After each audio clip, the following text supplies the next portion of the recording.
What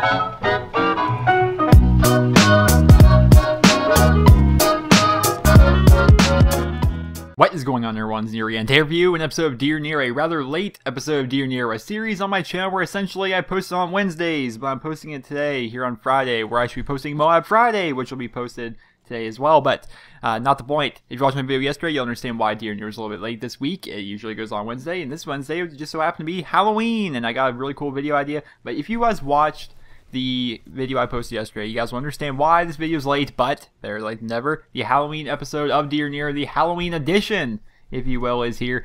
And we're looking at the gameplay right now, though. We're looking at the gameplay, I'm like, well, this is kind of a cool thing. You've got the Theater, the Damned here. It's, I mean, Nazi zombies, you got guns, and you got zombies, and you got all these different things. It's a really creepy atmosphere. You got, you know, swastikas everywhere. It's a creepy feel. I feel as though it's missing something. It feels that it lacks a certain something that would make this a really good Halloween episode. Spooky Vision! Now, Spooky Vision was designed by a group of highly trained professionals with the intent of plugging at the heartstrings of Call of Duty fans. The despicable things you see on your screen right now may cause you to experience feelings of anger or suicide. If you feel either one of these emotions, you should probably click away from this video.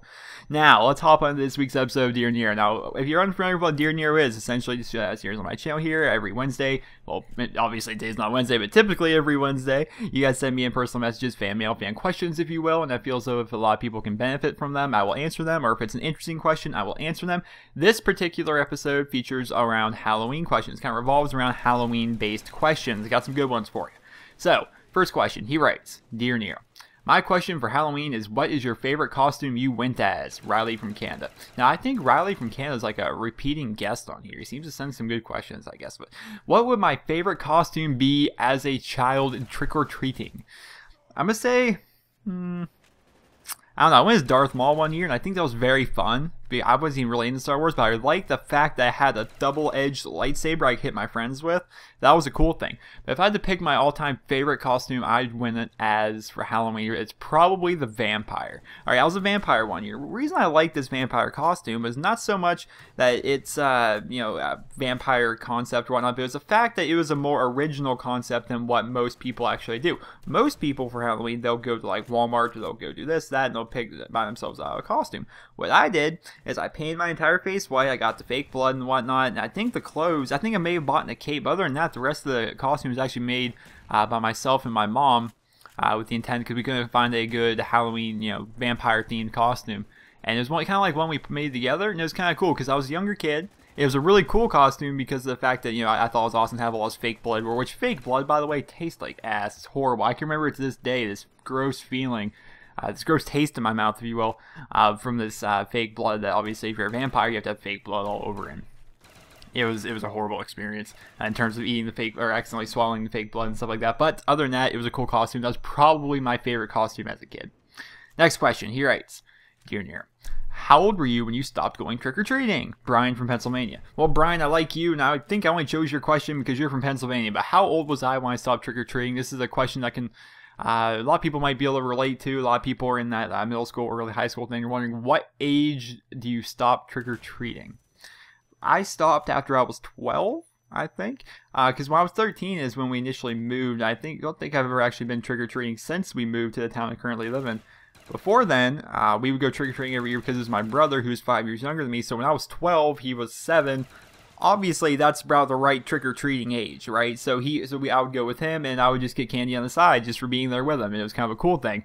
But that was the last time I actually went trick-or-treating, although I kind of regret that. But then again, now that I'm older, it's kind of cool because I'm the one that gives out the candy. You get to see all the costumes, you have to walk around, and you have all the candy, so it's a win-win. If you're walking around for your candy, you're doing it wrong. Spend the $5, get yourself a big bag, and then you can just sit there and eat candy and look at costumes all night. It's a cool thing.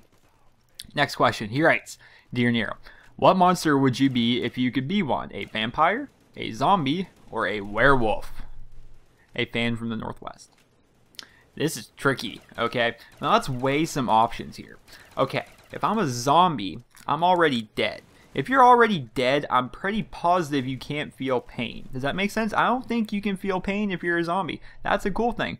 Not cool thing is you need to eat people, okay, in order to survive. That's not exactly a cool thing. I mean, I think zombies, I mean, obviously they're already dead, but I think they'll die again if they don't eat that, or they have this incessant need within themselves to go and feed on stuff. I've seen from one particular zombie movie that the zombies eat because it makes them feel better. It's a weird thing. I don't know.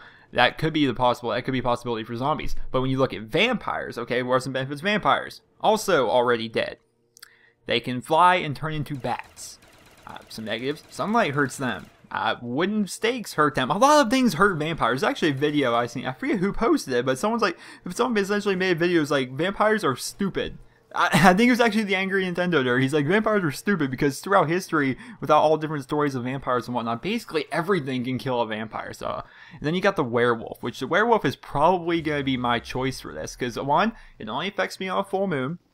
And when it is a full moon, I can run around and eat people and then no one can stop me. I mean, eating people, you guys just want to eat people? I just think it'd be cool to be a wolf. If you guys do not know, wolves are my favorite animals, therefore I'm going to go with werewolf. That's probably my best answer for that question.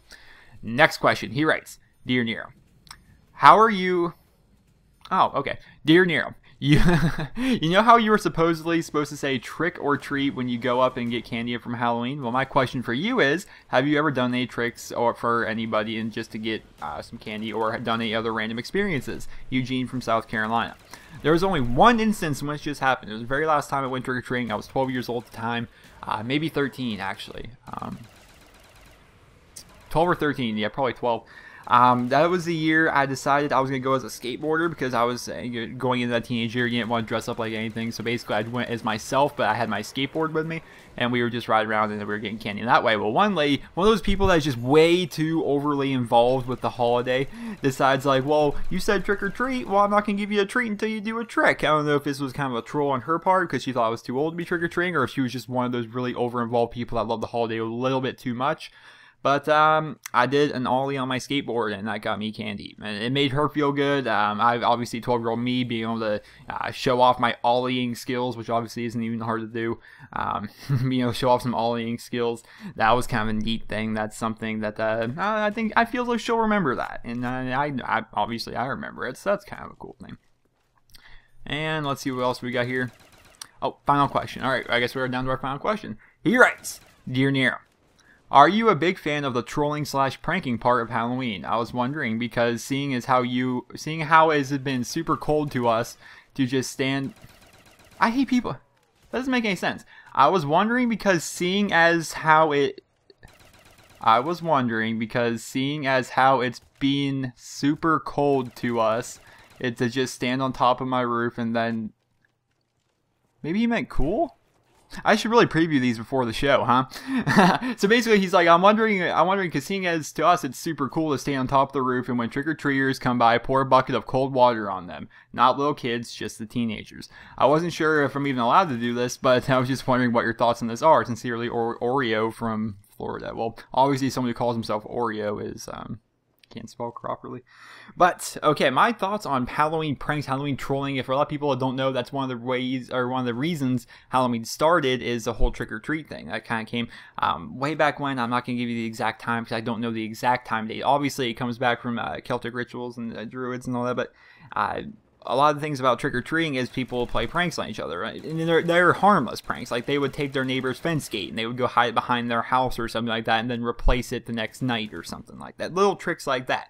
That's kind of how trick-or-treating started. And to stop people from doing this all in fun, they would start giving out candy at that time of the year. And that's how trick-or-treating essentially evolved.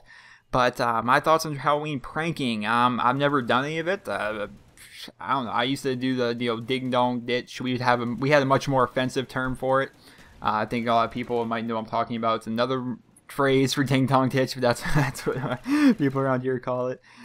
We would do that and stuff. But as for pouring water on people, that's a dick move. And if it happened to me or anyone I would know, or if it happened to my town in general, you'd probably get your ass kicked. And that's why I think your message here is full of shit, because anyone would kick your ass if they caught you doing that. But my thoughts on pranking and whatnot, same as griefing, same as trolling. I mean, trolling is one thing on Call of Duty and stuff like that, but when people say like, oh, you should go troll in Minecraft, it's super fun, that's not super fun. You're being a fucking dick. They spent a lot of time on that same situation. Those people spend time getting those costumes, those people spend money on those costumes, and they're trying to have a good experience. Halloween is one of the best experiences for when you're a kid to an early teenager, and when you go around doing that, then you're kind of a douche and you're gonna get beat up. But I hope you guys all enjoyed this week's episode of Dear Nero, special Halloween edition, very spooky with the spooky vision. But I hope you guys all enjoyed. If you guys like your questions featured on next week's episode of Dear Nero, simply send me a personal message here on YouTube with the tagline reading Dear Nero. I'll look through them all at the end of the week if they're good ones. If I feel as though a lot of people can benefit from them, I'm talking very fast right now. People always say, why do I talk really fast like that? Well, I don't know. I just do. Leave me alone. But if you guys like your questions featured on next week's episode of Dear Nero, send me a personal message here on YouTube. The tagline reading Dear Nero. If it's a good question that I feel as though a lot of people can benefit from, maybe I'll answer it in the video. Who knows? But I hope you guys all enjoyed. Please remember to rate the video and have a safe and happy rest of November. I guess I can't say Halloween. Have a great day, guys. I was banging 7 gram rocks, that's how I roll. I got one gear, go. Are you bipolar? I'm bi, win on, win here, win there, win everywhere. I'm a total freaking star from Mars. Come on, bro, I got target.